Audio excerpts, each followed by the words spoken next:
A Dios, abra su Biblia en esta hora. Alabado sea el Señor para siempre. Hoy en el transcurso del día estaba meditando en el Señor y ayer estaba leyendo sobre la Escritura, donde habla de cómo el Espíritu Santo da el gozo a todos aquellos que tienen precisamente el Espíritu Santo. ¿Y quiénes son los que tienen el Espíritu Santo? Son aquellos que Cristo ha salvado. Y muchas veces pensamos que necesitamos otras cosas para sentir el gozo. Muchas veces pensamos que necesitamos otra cosa más para añadirle, para que podamos saber que la presencia de Dios está en este lugar. La Biblia dice que su presencia está en todas partes. Incluso antes que nosotros llegáramos a este lugar, Él ya estaba aquí. Él ya nos estaba esperando. Y esa es la presencia de Dios. Y donde quiera que vamos caminando, la presencia de Dios ahí va con nosotros. Llegamos a nuestro hogar y ¿qué sucede? La presencia de Dios está ahí. Nos vamos al trabajo y la presencia de Dios también está en el trabajo. La pregunta es: ¿necesito otra cosa más para saber que la presencia de Dios está conmigo? No. La Biblia dice que Él estaría con nosotros todos los días hasta el fin del mundo, aunque muchas veces no lo vamos a sentir. Pero mire algo muy importante. Por eso dice la misma Escritura: el que lea entienda. Dice que Él estaría con nosotros todos los días hasta el fin del mundo. No dijo que lo íbamos a sentir todos los días. A muchas veces no lo podemos sentir, pero eso no significa que Dios no está ahí. Él está con nosotros. Oramos. Padre, te bendecimos, te exaltamos, te damos a ti el honor, la honra, la gloria, como el único Dios santo y digno de recibir, Señor, la adoración.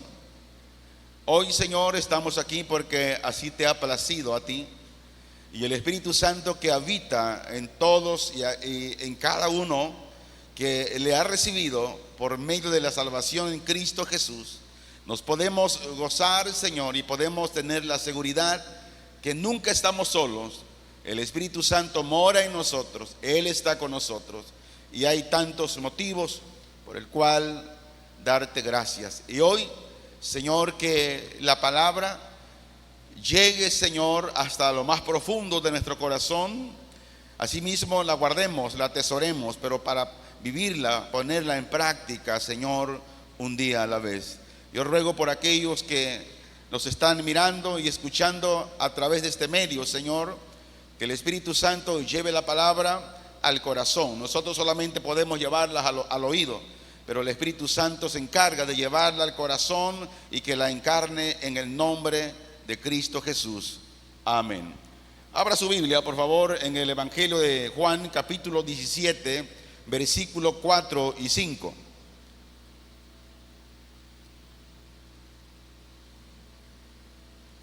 Estamos hablando los miércoles sobre el plan de salvación.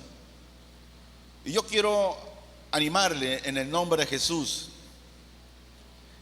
que podamos poner toda nuestra atención de cómo podemos presentar el plan de salvación a la gente, al prójimo.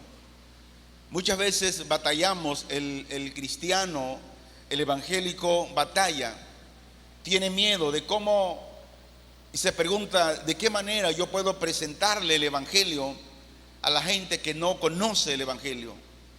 Se hace muchas preguntas, pero en la Biblia tenemos la respuesta muy sencilla. Y el día miércoles miramos la primera parte de cómo podemos presentar el evangelio sin tantas vueltas, sin tantos problemas. Dice Juan 17, 4, 5: yo te he glorificado en la tierra, he acabado la obra que me diste que hiciese. Versículo 5: ahora pues, glorifícame tú al lado tuyo con aquella gloria que tuve contigo antes de que el mundo fuese. La Biblia nos enseña de la importancia de la iglesia cristiana, del evangélico, del creyente, de proclamar el evangelio, de proclamar a Cristo, de dar un mensaje cristocéntrico a la gente de que hay un Salvador que se llama Jesucristo. Y el propósito de que Dios envió a su Hijo es para dar salvación a la humanidad. Hay un versículo que todo cristiano lo conoce de memoria, Juan 3:16, que dice: porque de tal manera amó Dios al mundo, que ha dado a su Hijo unigénito, para que todo aquel que en él crea no se pierda, mas tenga la vida eterna. Si usted sale a predicar el evangelio al vecino, al amigo, ¿de qué manera podemos decirle cuál es el motivo de que el Padre envió a Jesús? Mucha gente no sabe eso, pero nosotros los creyentes, los evangélicos, debemos de saber y decirle que el propósito de Dios al enviar a Jesús y morir en la cruz fue para reconciliarnos con el Padre mediante el máximo sacrificio que fue su propia vida.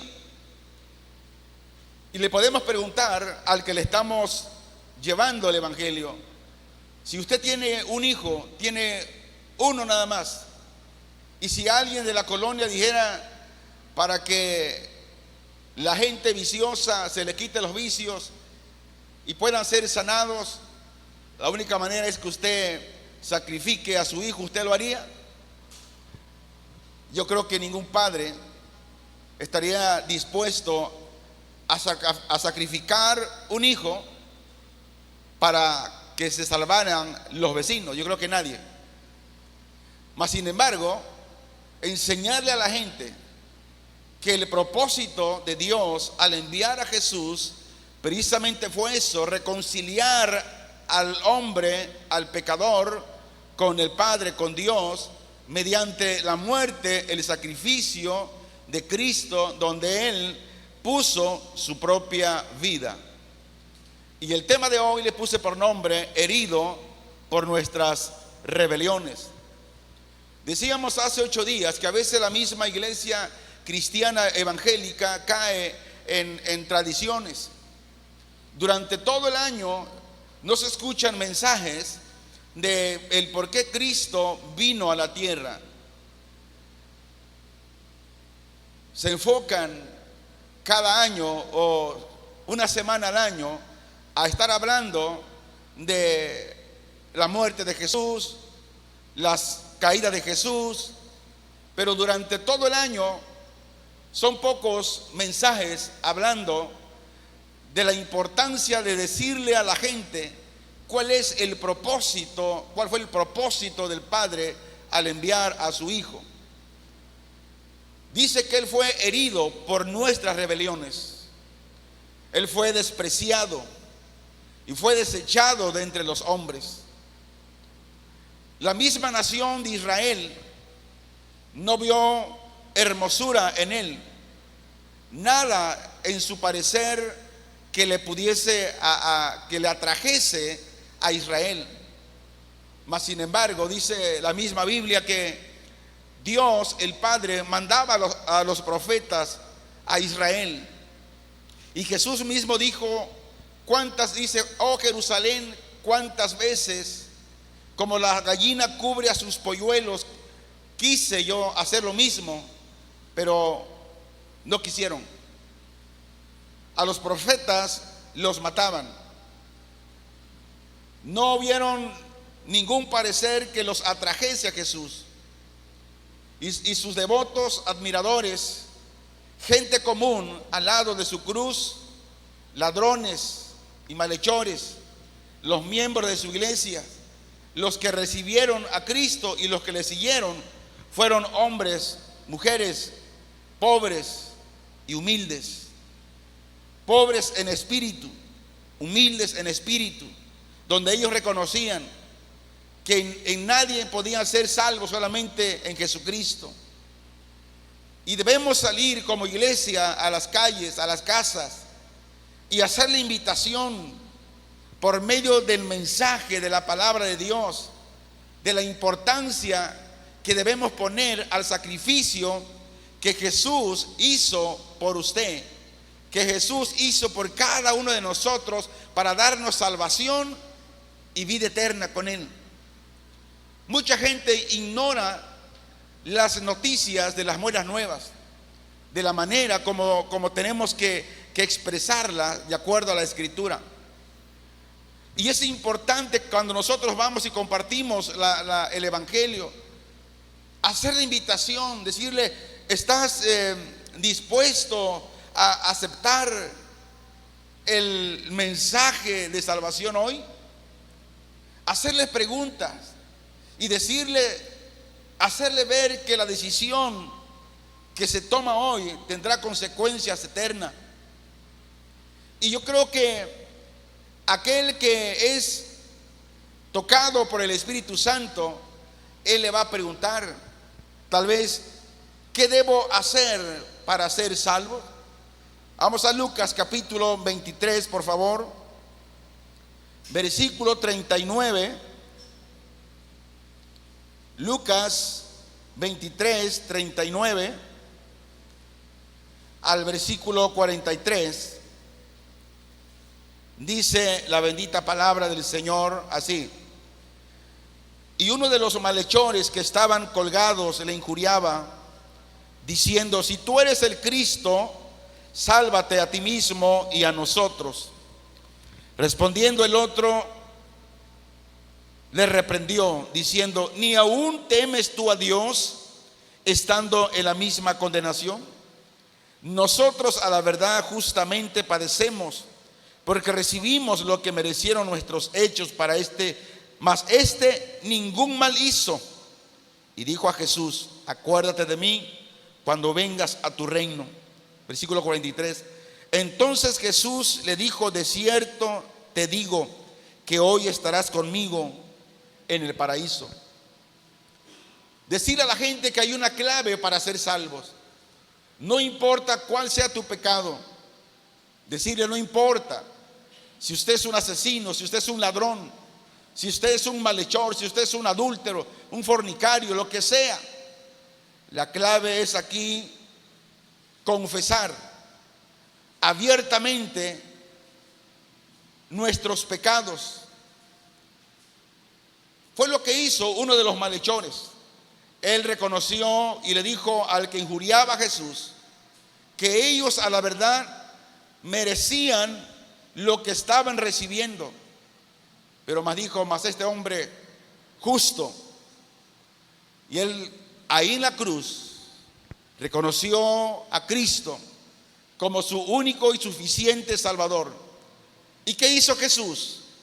Jesús recompensó su fe con la promesa de que aquel mismo día estaría con él en el paraíso, que significa en la morada de Dios. Este malhechor era un pecador como tú y yo. ¿Quién es un malhechor? Un malhechor es un criminal. Un malhechor es un delincuente, un maleante. Mas Dios en su gracia lo perdonó y lo salvó. Mucha gente está creyendo que porque estén en esta condición Dios no los puede perdonar. Y para eso está la iglesia, para eso está el creyente, el cristiano, el evangélico, para que salga de su casa y proclame el evangelio.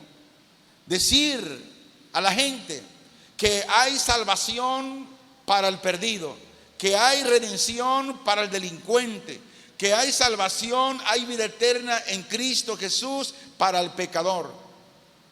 Decirle que el Padre entregó al Hijo, a Jesús, para que Él mismo entregara su vida por los pecadores como una ofrenda sacrificial al Padre.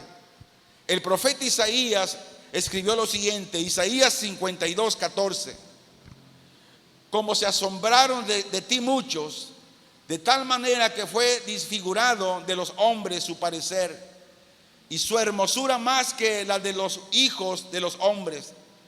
La Biblia dice que cuando azotaron a Jesús, el rostro fue desfigurado, quedó irreconocible, el cuerpo totalmente lacerado por los azotes que Jesús recibió. ¿Y todo por qué? Por darnos esperanza viva, por darnos salvación y vida eterna a todos aquellos que ponen su mirada en Él. Pero dice la Biblia que los hombres que le vieron se asombraron de cómo lo habían desfigurado. Podemos imaginarnos tal asombro de estos hombres cuando vieron al Hijo de Dios desfigurado del rostro, del cuerpo totalmente lacerado. Ahora dice la misma Biblia que en su primera venida muchos se asombraron de la profundidad de su sufrimiento. Su rostro y su cuerpo fueron desfigurados hasta el punto que no se le conocía como hombre. ¿Se imagina usted? Que era irreconocible de cómo azotaron al Hijo de Dios por nosotros los pecadores. Por eso es importante hacerle saber a la humanidad de la importancia de valorar el sacrificio que Jesús hizo por nosotros. Y la Biblia dice que tenemos que estar a tiempo y fuera de tiempo enseñando, recordándole de este sacrificio, de este acto que el Hijo de Dios hizo por nosotros. Pero la iglesia se ha olvidado y lo hace cada año. Celebra la Pascua, cada año celebra la muerte y resurrección de Cristo, mientras la Biblia dice que todos los días tenemos que hablar como hablaban los apóstoles. Dice que todos los días no cesaban de enseñar y predicar a Jesús. Andaban por las casas, por las calles, enseñando y predicando a Jesús. Eso se ha perdido hoy. Hoy el cristiano, hoy el evangélico, hasta flojera ahora le da para congregarse. Para muchos ya no es importante congregarse. No estamos valorando realmente el sacrificio que Cristo hizo por nosotros. Hermanos, amigos, sus sufrimientos físicos fueron inhumanos, a tal punto que no lo reconocían. Su apariencia física no era común. No había esplendor y atractivo humano especial al ojo humano. Estaba totalmente desfigurado el Hijo de Dios. Lo despreciaron, no lo querían, lo menospreciaron, lo rechazaron. Su misma nación de Israel lo negó, lo tuvieron en poco, no lo valoraron mucho, no lo quisieron. Mas sin embargo, Él, Jesús, Él hizo el bien y ayudó al desválido, le dio vista al ciego, le dio vida a aquel que no tenía, resucitó a Lázaro después de 4 días de muerto. Cristo lo resucitó. Y esto solo muestra, hermanos, de cómo el ser humano es tan ingrato, de cómo rechaza al Hijo de Dios. Ahora, ¿por qué un hombre inocente como Jesucristo sufrió tal terrible muerte en la cruz? ¿Por qué lo hizo? Dice que lo hizo por tomar el lugar de los pecadores. Él llevó el juicio en lugar de todos nosotros. Primera de Pedro 2:24 dice: quien llevó él mismo nuestros pecados en su cuerpo sobre el madero, para que nosotros, estando muertos a los pecados, vivamos a la justicia, y por cuya herida fuisteis sanados. 2 de Corintios 5:21. Al que no conoció pecado, por nosotros lo hizo pecado, para que nosotros fuésemos hecho justicia de Dios en él. Note aquí el precio que pagó. Dice la misma escritura que fue herido, fue traspasado, refiriéndose a su muerte en la cruz, atravesados por los clavos. Hermanos, qué muerte tan terrible. La crucifixión, según los romanos, era la muerte más terrible, y era para el delincuente, para el malhechor, más temible, más terrible. Mas sin embargo, Jesús, Él dispuso ir a la cruz. Sus manos, sus pies le atravesaron esos clavos. Fue molido.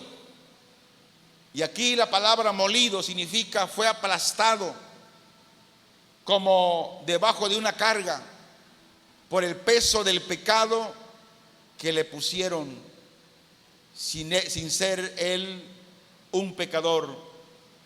Fue castigado, como si hubiese quebrantado la ley, en este caso con las llagas de flagelación de los azotes. Mas sin embargo, dice que él murió por todos.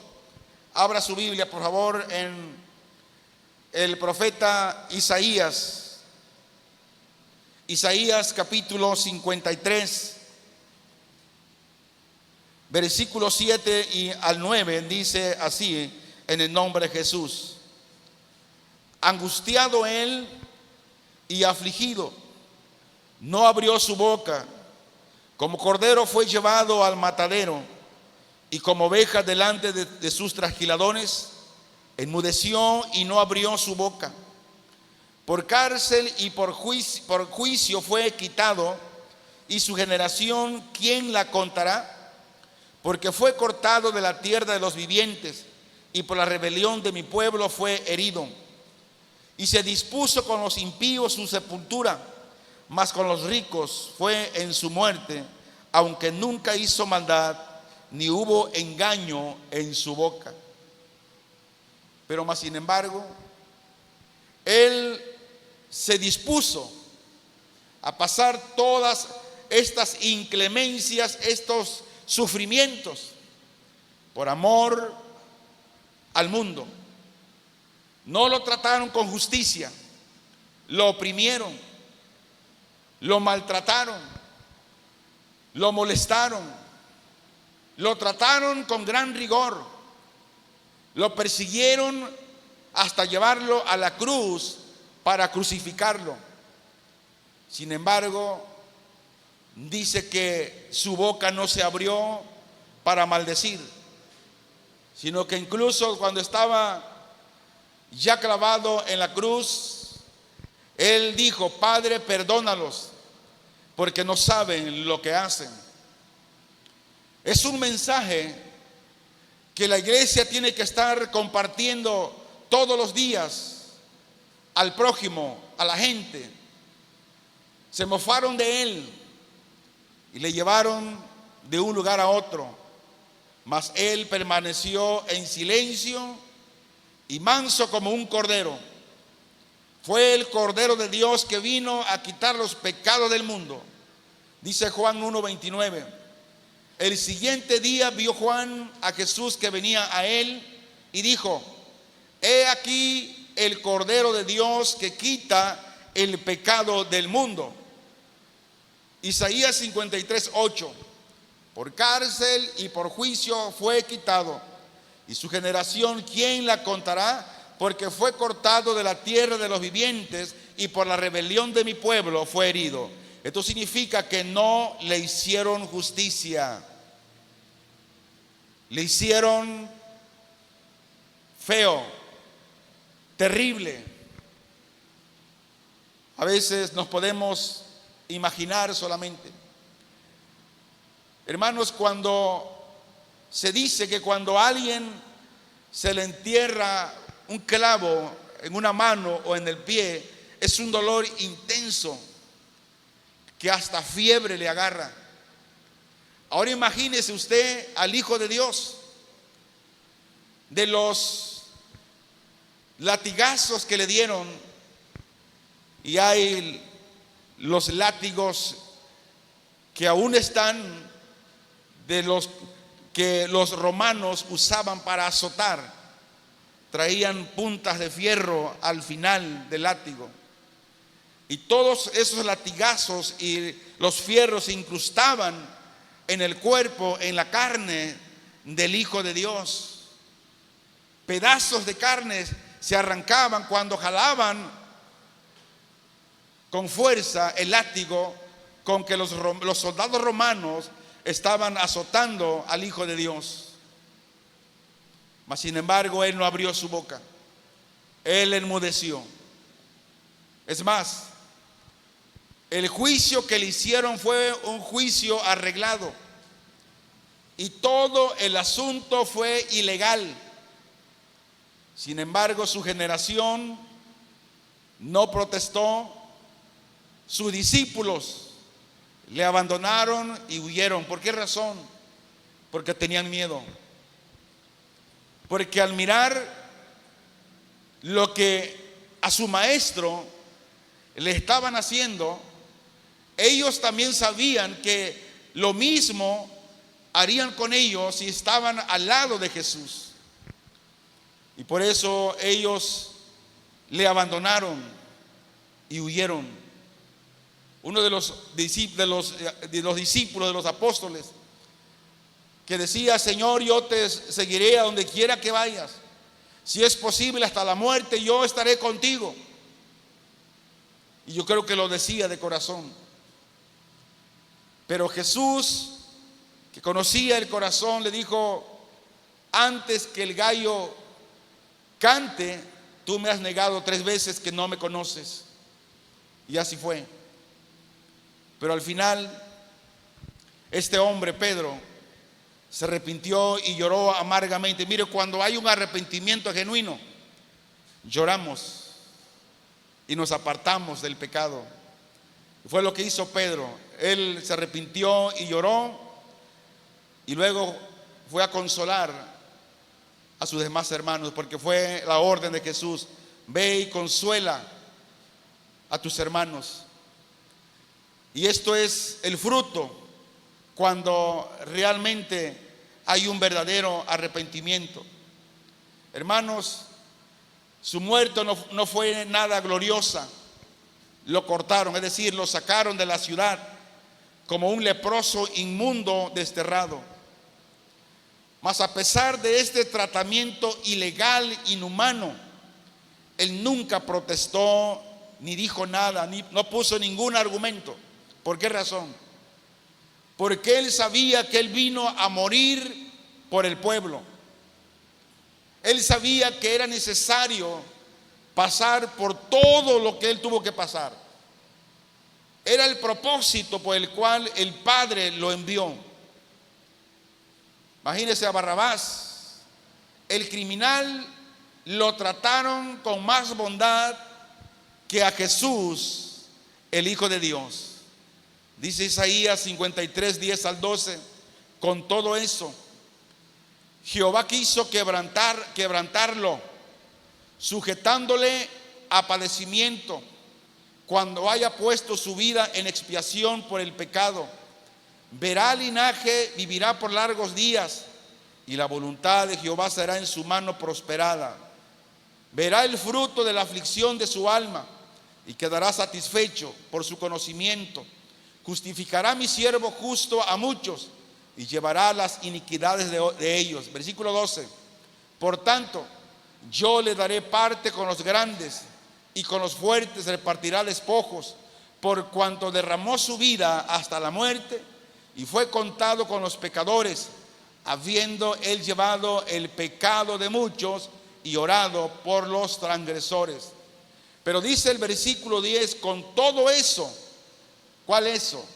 Todo eso sufrimiento, Jehová quiso quebrantarlo. Imagínense, Dios, el propósito de Dios así era, que su propio hijo fuera quebrantado, fuera azotado, fuera escupido, fuera lacerado, poniéndolo en padecimiento. Pero él sabía que era la única manera de pagar el precio para todos aquellos que creen en él y que le reciben en su corazón como su Salvador. Dice que el Dios eterno, Jehová, quiso que su hijo muriera así, aunque su hijo no mereció morir, pero la voluntad del Señor fue que así lo hiciera. Imagínense, hermanos, a Dios esto no le agarró de sorpresa. Él así lo había planeado. Mateo 26:39 dice: yendo un poco adelante, se postró sobre su rostro, orando y diciendo: Padre mío, si es posible, pase de mí esta copa, pero no sea como yo quiero, sino como tú. Él sentía el dolor, él lo estaba sintiendo ya, pero él dijo: Padre mío, si es posible, pase de mí esta copa. O sea, si hay otra manera de pagar el precio para que el pecador sea salvo, y si no había otra manera, si era la única, dice: que se haga como tú, oh Padre. Al orar aquella copa, que pasase de él, no pedía ser liberado de ir a la cruz, porque realmente era el propósito preciso. Fue para eso que él había venido al mundo a dar su vida. Jesús estaba diciendo con ellos: Padre mío, si hay otra manera en la que los pecadores puedan ser salvos, y no mediante que yo vaya a la cruz, dijo: revela esto ahora. Él sentía esa situación terrible, pero más dijo: pero con todo esto, quiero que sepas, oh Padre, que no deseo nada contrario a tu voluntad. Hermanos, o sea, a mí se me funden los fusibles cuando toco estas partes, o el Espíritu Santo me lleva a la palabra de cómo el Hijo fue tan obediente a la voluntad del Padre, que dijo que no deseaba nada contrario que solamente hacer su voluntad. ¿Y cuál fue la respuesta del Padre? No hubo ninguna. El cielo se mantuvo en silencio, y por medio de ese elocuente silencio sabemos que no había otra forma en que Dios pudiese justificar a los culpables pecadores, excepto que Cristo, el impecable Salvador, muriese como nuestro sustituto. Dice Isaías 53:11: verá el fruto de la aflicción de su alma. ¿De qué habla esto? Habla del sacrificio único e irrepetible de Jesucristo, que provee satisfacción completa y solución permanente al problema del pecado. Ya no hay otro sacrificio en el cual sean quitados, borrados los pecados. Solamente el sacrificio que Cristo hizo en la cruz es el único que quita el pecado del mundo. Primero de Juan 2:2 dice: y Él es la propiciación por nuestros pecados, y no solamente por los nuestros, sino también por los de todo el mundo. Isaías 1:11 hace una pregunta: ¿para qué me sirve, dice Jehová, la multitud de vuestros sacrificios? Hastiado estoy de holocaustos de carnero y de cebo de animales gordos. No quiero sangre de bueyes, ni de ovejas, ni de machos cabríos. Jesucristo sabía con exactitud lo que era necesario hacer para resolver el problema del pecado. ¿Y cuál era? Era dar su propia vida en sacrificio por todo el mundo, aunque Él sabía de antemano que no todo el mundo lo aceptaría. Hoy hay millones de habitantes en el mundo que aún están rechazando a Jesucristo, pero no habrá alguna excusa de decir: nunca oí del Evangelio. Por eso la iglesia evangélica, la iglesia cristiana, el creyente, tenemos que salir, tenemos que seguir hablando del Evangelio. Su palabra es una palabra viva. Su palabra, antemano, es una palabra que nos aumenta la fe, nos da la fe para poder creer en Él. Dice que su conocimiento justificará a muchos, que por medio de su conocimiento divino acerca de cómo justificar a los pecadores, se llevó a cabo el plan de declarar a muchos justos ante Dios gracias a su sacrificio perfecto. Por eso aquí no hay otra cosa que hacer para ser salvo. Romanos capítulo 5 versículo 19 dice: porque así como por la desobediencia de un hombre los muchos fueron constituidos pecadores, así también por la obediencia de uno los muchos serán constituidos justos. Sabemos que Cristo sufrió y murió, y lo hizo para complacer a su Padre Celestial. Y lo que Jesús hizo cuando sufrió y murió, hermanos, fue un propósito del Padre. Es decir, fue una estrategia concedida aún antes de la creación, y que a la vez Dios concebía y planeaba la historia del mundo. Por lo tanto, la muerte de Cristo fue natural, una muerte real. Aquel que murió en la cruz del Calvario no era otro que Jehová, Dios mismo. La sangre que fue derramada en el madero era una sangre divina.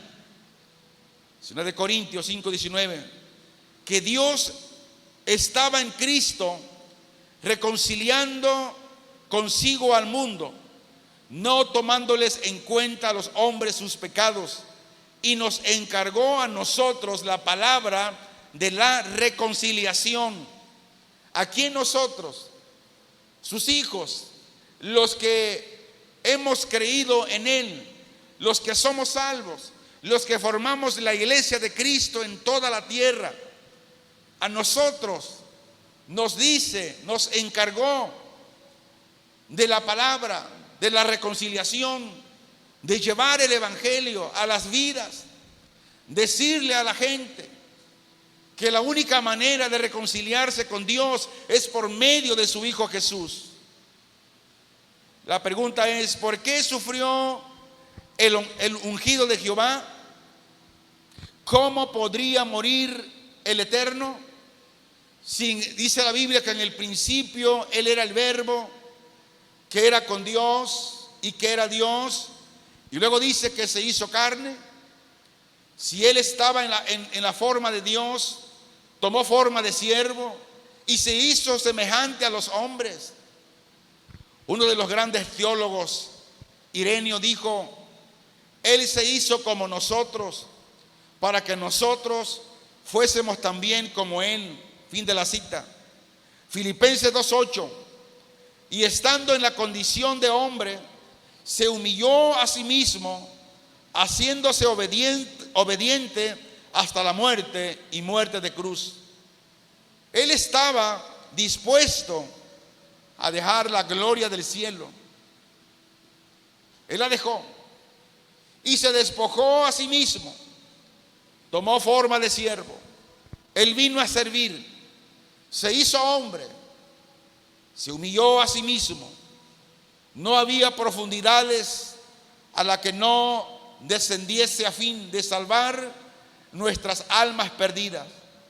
Bendito sea su glorioso nombre para siempre. Y la pregunta necesaria y obligatoria es: ¿qué estamos haciendo nosotros? ¿Estamos proclamando realmente el Evangelio? No necesitamos ir lejos para proclamar el Evangelio. El primer lugar de proclamar el Evangelio es en nuestra propia casa, es en nuestro propio hogar, con nuestra propia familia. Tal vez tenemos familiares que sí está bien, ya le predicó, que sí está bien, ya lo ha invitado, y eso es bueno. Pero mire, para nosotros los cristianos, para nosotros los evangélicos, la mejor predicación que debemos de darle a nuestra familia, en la casa, a nuestros hijos, a las esposas que son inconversas, a los esposos, es por medio de nuestro buen testimonio. Muchas veces podemos hablar bonito de la palabra de Dios, con mucho conocimiento de la misma, pero con un testimonio pésimo en el hogar, donde los hijos no nos creen por la manera en la cual vivimos. Y muchas veces el Evangelio es blasfemado en nuestra familia, en nuestro hogar, por el mal testimonio de muchos cristianos. Por eso es importante. El hombre debe saber que la única manera de ser salvos es a través de Jesucristo. Pero la iglesia, repetimos, la iglesia tiene que ocuparse cuando todos los días recordar la muerte y resurrección de Jesucristo, predicándolo todos los días. Recordar que cuando Cristo lo llevaban por esas calles polvorientas de Jerusalén, cargando esa cruz donde iba a ser crucificado, donde Él cayó por el cansancio de la carga de esa cruz. Recordarla todos los días, no cada año. Todos los días tenemos que recordar esa muerte del Señor, así como esa resurrección por la cual tenemos vida eterna. El hombre había hecho su peor acción cuando crucificó al Hijo de Dios. Aquel quien hizo el mundo había sido entregado para morir. Y la razón, porque no le conocieron. Mire, mucha gente hoy sigue practicando el mal. ¿Por qué lo hacen? Porque no le conocen. Cuando usted y yo no le conocíamos, andábamos tal vez no como ellos, peores que ellos. Pero cuando el Evangelio llegó a nuestro corazón, llegó a nuestro oído y el Espíritu Santo lo llevó al corazón, Él nos resucitó de la muerte espiritual, nos dio vida eterna con Cristo Jesús y ahora le conocemos. Y ahora podemos decir, estamos de este lado. Pero aquellos que están del otro lado no le conocen. Y aquellos que no le conocieron fueron los que le crucificaron. El Señor de la gloria habitó entre los hombres en aquellos tiempos, pero no fue amado, no fue querido, ni fue aceptado. Hoy esa escena se repite. ¿Por qué se repite? Porque muchos no le conocen. Y muchos que no le conocen no lo pueden aceptar porque no le conocen.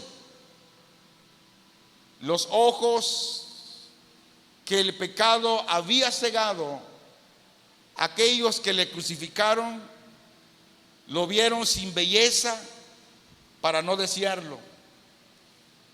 En su nacimiento no había un lugar de posada. Y el trato que le dieron al negarle una posada digna, esto estaba anunciando el trato que iba a recibir de manos de los hombres pecadores. ¿Se acuerda usted que la Biblia narra que cuando María, su madre, iba a dar a luz al niño Jesús, no había lugar para ella? ¿Y a dónde fue a dar a luz? ¿Dónde nació el Hijo de Dios? En un pesebre, donde hedía a estiércol de ganado. Ahí nació el Hijo de Dios. Poco después de su nacimiento, Herodes procuró matarle. Y esto dio a entender la enemistad que había o que iba a haber hacia su persona. Y esto estaba pronosticando la cruz como el punto culminante de la enemistad del hombre con Dios. Una y otra vez sus enemigos intentaron su destrucción, y sus deseos de esos hombres que no le conocieron fueron viles, y lo cumplieron en el Calvario. Lo llevaron al Hijo de Dios, lo crucificaron.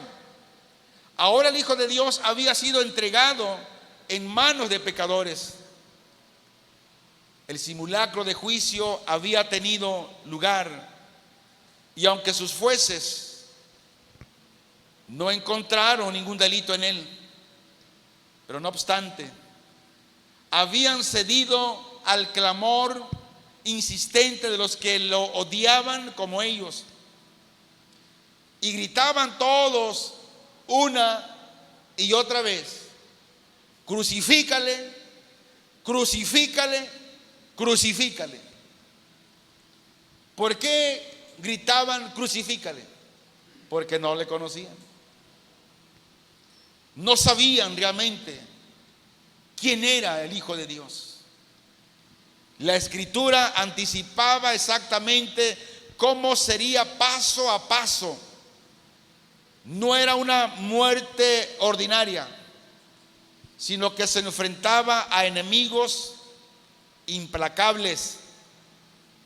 Se decidió de una muerte de intenso sufrimiento y vergüenza. La cruz había asegurado que se cumpliese todo lo que estaba escrito de él, que el Salvador había sido clavado en ella, y allí colgó en silencio, y con sus pálidos labios la historia narra que se veían mover para llorar de pena, donde decía lo siguiente, Lucas 23, 34. Y Jesús decía: Padre, perdónalos, porque no saben lo que hacen. Y repartieron entre sí sus vestidos, echando suerte. Iglesia de Jesucristo, la pregunta es: ¿estamos llevando nosotros, estamos proclamando el plan de salvación? ¿Estamos interesadas por las almas por el cual el Padre está interesado? Tenemos que decirle a la gente que el Hijo de Dios fue herido, azotado, crucificado, solo por nuestras rebeliones. Él no tenía nada que ver con los pecados del mundo, mas sin embargo, por amor al mundo, dice el Señor, porque de tal manera amó Dios al mundo que ha dado a su Hijo unigénito, para que todo aquel que en Él crea no se pierda, mas tenga vida eterna. Aunque sabemos que muchos son los llamados, pero pocos son los escogidos. ¿Quiénes son los muchos llamados? Todo el mundo es llamado. ¿Y quiénes son los pocos escogidos? Son aquellos que creen en Él, lo reciben en su corazón y le dicen: Señor, sálvame y perdona mis pecados, y se entregan a Él. Oramos. Padre, te bendecimos y te damos a ti, Señor, la honra, te damos a ti toda la gloria. No necesitamos, la iglesia no necesita otras cosas para sentirse motivada. La iglesia necesita día a día pasar tiempo en la Escritura para llevar ese plan de salvación, compartiendo con el prójimo, compartiendo con toda persona, Señor, el Evangelio. Decirle a la gente que tu Hijo fue molido por nuestros pecados, fue clavado por nuestros pecados. Esa muerte que no debió de llevar porque era inocente, mas sin embargo Él tomó el pecado de nosotros y lo llevó a sí mismo y lo clavó en la cruz. Por eso la iglesia hoy necesita de seguir predicando el Evangelio, de llevar la palabra de poder, la palabra que es vida al pecador. Te pido, Padre, en el nombre de Jesús, si alguien nos está escuchando por este medio y aún no ha sido salvo, y si el Espíritu Santo le ha llevado la palabra al corazón, Señor, sálvalo en el nombre de Jesús, y que nos sigas dando más tiempo para seguir hablando, predicando de tu palabra. Y levanta a la iglesia de este tiempo para que hablemos, Señor, de este plan divino, de este plan de salvación. Compartamos con la gente que no te conocen. Aquellos que te crucificaron lo hicieron porque no te conocían. Tu misma oración, Señor Jesús, que hiciste en la cruz: Padre, perdónalos porque no saben lo que hacen. Hoy se repite la misma historia. Hoy muchos te desprecian porque no te conocen y porque no saben lo que hacen. Ayúdalos. Mi oración en esta hora es que tu misericordia, tu gracia los alcance en el nombre de Jesús, tu Hijo amado. Gracias te damos, Señor. Amén. Dale un fuerte aplauso al Señor en esta hora.